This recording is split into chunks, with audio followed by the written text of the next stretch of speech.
I wanted to record this video like immediately after seeing the movie. I could not because I didn't feel like, screaming about BL anime at like 12 o'clock at night. So, here I am though, the next day. Hopefully it's still good. With that said, hello everybody. Welcome back to the channel. Welcome to our discussion of the Given movie, which just dropped on Crunchyroll. As of the time of recording this, it should be 2 days ago. 2 days ago, I think. I could be wrong. But yeah, if you're new here, make sure that you hit that subscribe button, ring that bell, set notifications to all, let all of AniTube know that you're here. We talk about a bunch of stuff here. We talk about seasonal anime. We do all that fun stuff. We did talk about the first season of Given here. I really, really like Given. But we're not here to talk about why I liked season 1. We're here to talk about why I loved the friggin' movie. So let's go ahead and jump into it. Okay, so I'm gonna be super honest. I think, I believe I gave the TV series, I think I gave season 1 an 8 or a 7 on my Annie list. As of this moment in time, I would give the movie an 8 or a 9. If I'm being completely serious. I thought it was super good. The only real criticism I would actually level at the movie is that it never really feels like a movie. It feels like a really long episode of the show, and I only say that because the animation doesn't really get a bump up. It doesn't necessarily look bad because it just looks like Given Season 1, and Given Season 1 already looked good. So it just kind of looks like that, but longer, which, I'm not complaining about. That's my only real gripe, is I was like, I would have liked to have seen maybe like a bit of a boost in like the animation or a bit of a boost in the art style or something. But even then, the art style was already fine. Like, I already liked the art style for the first season of Given. And the background art is still on point. Like, I can't stress enough how much I love the background art in Given. Especially the settings in Given. Like, we get to see way more of Haruki's house. And Haruki, yay, Haruki. But Haruki's house his apartment is great. We get to see a lot of Ugetsu's house. And, just more of like the band's jam session area, their studio. We get to see more of that. But yeah, in total, that's like basically my only real issue. Everything else I thought was brilliant. Like, I legitimately was like, this is so good. There's like, I'm sure if I like really sat and thought about it, there's more nitpicky things I could think of beyond that. But for the most part, I didn't care. I thought this was amazing. With these videos, I don't really try to be like Captain Critic, because it's like, that's boring. I think you guys, or at least I would certainly hope that you come to this channel to hear my thoughts and my feelings on a particular series. And so I am going to get a wee bit personal, because when I was watching this, I was like, holy shit. I kind of am like not relating necessarily like one-to-one, but I understand what the show is trying to get at what the film is trying to get at with toxic relationships. And Ugetsu and Akihiko's toxic, absolutely toxic relationship is very, like, I've been in a toxic relationship myself, and I'm sure most of you guys have been in toxic relationships as well. And I had a relationship that, while obviously not quite the same, I could relate quite a bit to what was going on. And not so much, again, in terms of the actions that were taken, as much as just the feelings involved, where you don't really want to give up on that person, even though they're not good for you. Like, by the end of a relationship, by the end of a toxic relationship, you are very well aware that person is only harming you by sticking with them. They are only hurting you, and yet you can't let them go, right? Like Kaji can't let go of Ugetsu. Like, he can't do it, right? Like, he feels like he's forever tied to this person. And yet the first time we see the two glance at each other, it's Kaji talking about how much he hates him. And yet the instant Ugetsu gets home and Akihiko's there, Akihiko like jumps on Ugetsu, and Ugetsu like welcomes it. And I said that there are characters in fiction, I've said this in the past, that you can love to hate, and I included Ugetsu on that list, right? And when I said, like, you can love to hate a character and yet still really admire the writing that goes into them and think that they are written to perfection. And I saw a lot of people saying, like, you will change your mind when you see the given movie, and no, I do not. I still stand by the fact that I think Ugetsu is not a very good person, and I don't like them, right? Like, if Ugetsu was like... I don't like Ugetsu in the same way I don't like Hiyori from Free. Although Hiyori from Free at least does sort of grow on you by the end of Dive to the Future, but Hiyori is also another character who is, like, written in such a way that you can't... that you're, like, frustrated with them. You're like, ooh, Hiyori, right? But, like, it's the same thing with Ugetsu. Like, the whole movie, I'm like, ooh, Ugetsu! But I get it. Like, you know what I mean? Like, I understand their decision-making, and I love the writing that goes into them. It takes a truly talented writer, like Kizu-sensei, to write a character who infuriates me, and yet I still understand them, and I so respect the writing that goes into them. And that's the thing I want to stress here, is that the writing that's gone into Ugetsu and Akihiko as, like, a toxic relationship is insanely strong. And I have to really give kudos for towards the final goodbye. That scene is so, again, like, to speak to my own personal experience, I was in a relationship that was very toxic when I was in my early 20s. And that was it's one of those relationships where it starts fun, you know, like you enjoy it, and I didn't see the breakup coming at all. I was like Akihiko, I really didn't see the breakup coming at all. And it was only looking back on it that I realized that not only was it bad, like, on them, but it was also bad on me. Like, there were things in the relationship that I did wrong, things that they did wrong, and they just were the smart one and broke it off. Mind you, that person, like, straight up basically said, like, well, let's go on a break. And it was like Ross from Friends, where they cheated during the break. And I was like, cool. But the dynamic, I think, still holds true, where you have to have that final goodbye. And I remember the two of us years later ended up meeting at a coffee shop, and I couldn't thank them enough for reaching out, because I didn't realize how much I needed that. You know, this was like a few years ago. But having that goodbye, right? Like, and it wasn't like a goodbye. It was just a, like, I'm good, you're good. Let's just not be angry at each other anymore. I think you need that. And I think having Akihiko purposely chase down Ugetsu, even after Ugetsu's like, I'm not stopping, because if I stop, you're just going to try to break up with me. So no. And Akihiko's like, runs up to him and he says, like, I still love the violin, and drumming is fun. And then Ugetsu's like, you're breaking up with me, aren't you? He's like, yeah, I'm sorry, but thank you. And that is so good, and you so need that. If you have ever been in a toxic relationship, I can't stress enough how much you need to have the one last conversation, like the final discussion between the two of you, just to make yourself feel better. Because we see it work for Kaji. My man has that final confrontation with Ugetsu, and God, Ugetsu, like, reaching out for Kaji, even though, again, Ugetsu's a character who I'm like, ooh, Ugetsu, God, that broke my heart. I really felt bad for him. Like him reaching out and then hearing Mafuyu say, like, it's gonna be okay. Like, just thinking back to Mafuyu's song, which was God tier, by the way, godlike.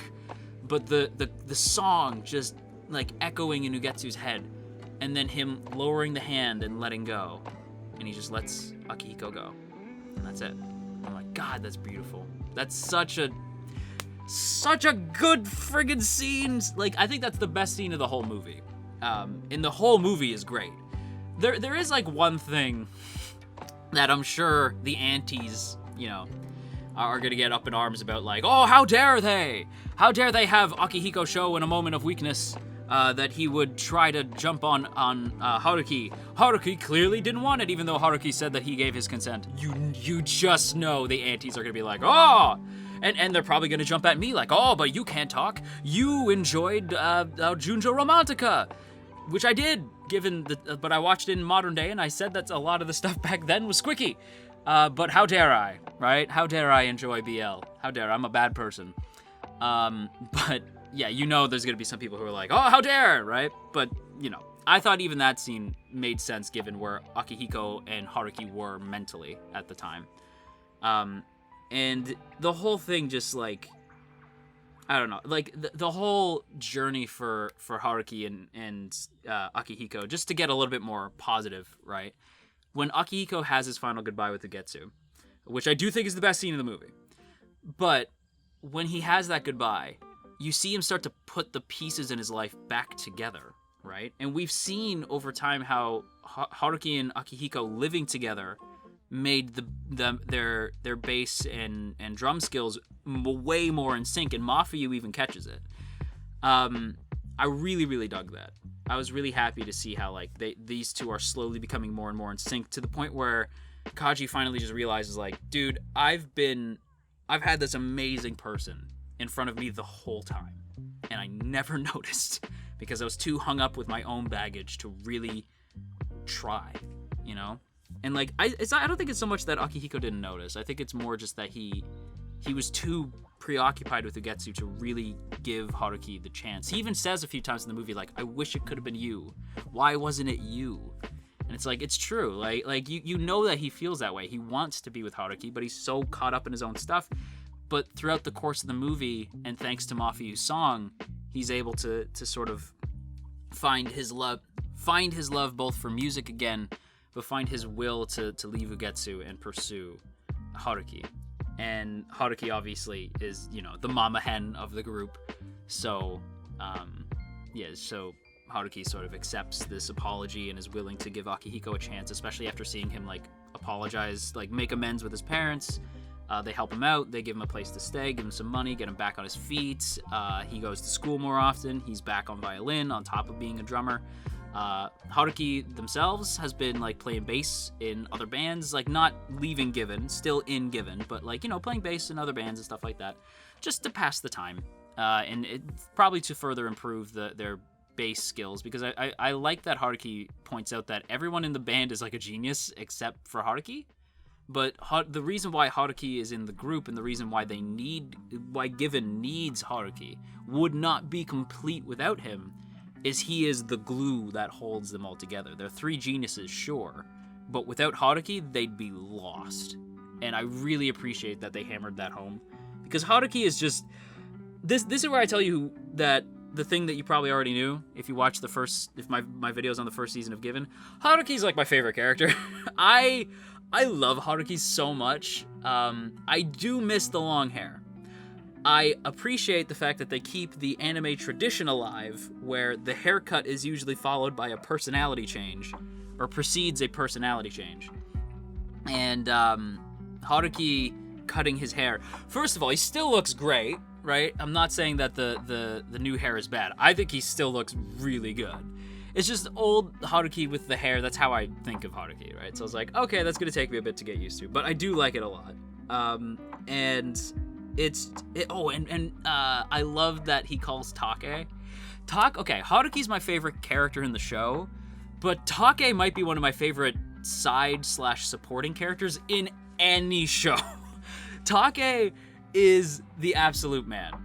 Just gonna toss that one out there. I love Take so much. I think he's so funny, and he's so great. But yeah, just everything about Haruki and Kaji getting together was very sweet, and I really, really appreciated that. Little things to note. Again, Take, best side character of all time. Crunchyroll, please bring more movies to your platform. Oh my god, I so appreciated this. Crunchyroll, that was like I know that we all like to give Crunchyroll shit. I think it's also important to praise when a company does something right. So if you haven't yet, maybe give Crunchyroll a thank you. I haven't at the time of this, but I should afterwards, because yeah, like I'm doing it right now.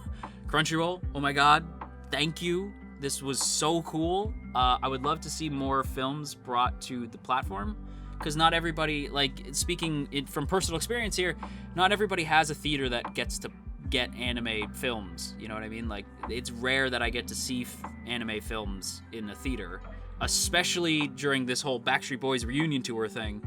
If you know what that reference is, good for you. If not, I think you know why you can't go to the theater right now.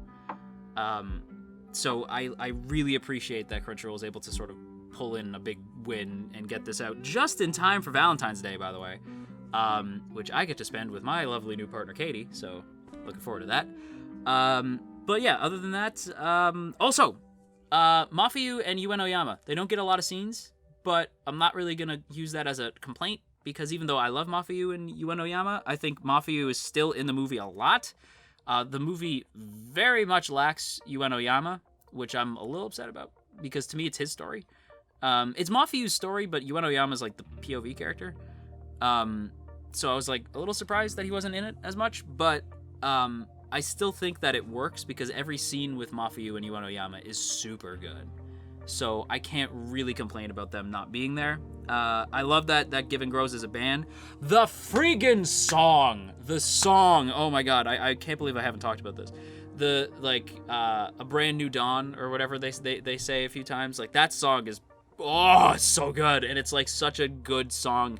And the whole movie builds to it, so it just feels like it encompasses the whole movie's central theme of, like, I can let you go and face the new dawn and meet someone new, and you can do the same, you know. And it's okay to move on. There's nothing wrong with moving on and finding love in a new place that you might not have known before.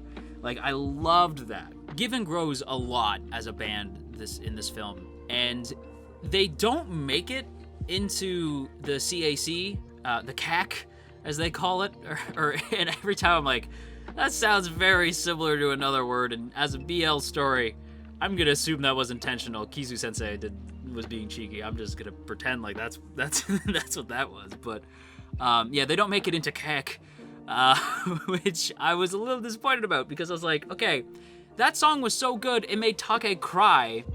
So what possibly could, like, what were the other songs if that didn't make it? I don't know, but yeah, I do hope we get a season 2 for Given, or another movie. I'll take another movie. Like, if Crunchyroll is willing to bring it over and sub it, which I think they did pretty decent job with the subs, by the way. But yeah, if Crunchyroll is willing to bring it over, sub it, I'll happily take another movie. I would prefer another season, but yeah, I thought the movie was really good. So yeah, and I hope you enjoyed this bonus video talking about the Given movie. With that said, everybody, that is going to wrap up today's video here, so I hope you guys enjoyed. If you did, don't forget to boop that up snoot, share if you care, leave a comment down below, and of course, make sure that you hit that subscribe button, ring that bell, set notifications to all, and let all of AniTube know that you're here. But before we go, as always, I want to give a big thank you to the good folks in the T Squadron. Look at these beautiful people. Look at all these beautiful names, and hey, if you'd like to join these beautiful people, there are 2 ways to do so. The first is by hitting that join button right beside the sub button. That gets you a badge next to your name, some emotes to spam in the comments, and of course your name scrolling past the screen here. Or you could check out that Patreon link in the description. Either way, it is super appreciated. So once again, a big thank you to the good folks in the T Squadron, and that is it for me. So until next time, you stay classy, AniTube, wash your dang hands, and Given Season 2 when? Just asking already. Just gonna start that question train now. Given Season 2 when? Thank you, Lurch.